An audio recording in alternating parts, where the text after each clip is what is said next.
你有冇試過簽約嗰刻，腦海完全咧都冇諗過呢個問題？呢層樓係我嘅，定係借塊地70年咁簡單？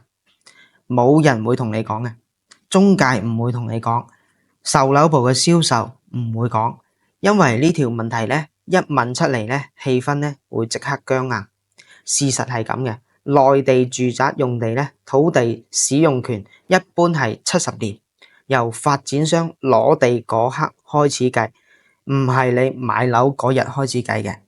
即係話，如果發展商攞地攞咗10年先起好樓賣俾你，你買嗰刻咧已經係剩翻60年。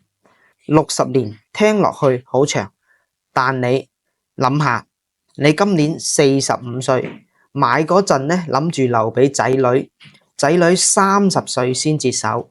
咁佢哋仲剩翻幾年？你今年55歲，諗住退休養老，住到95歲，夠唔夠？嗱，呢個唔係嚇你，呢個係數學題。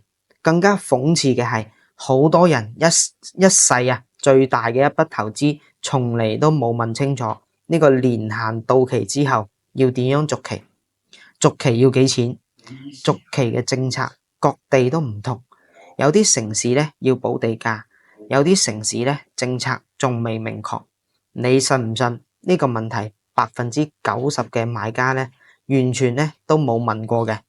買樓係為咗安全感，但係如果你連呢層樓可以用幾耐都唔清楚，你買嘅係安全感，定係一個未爆嘅疑問？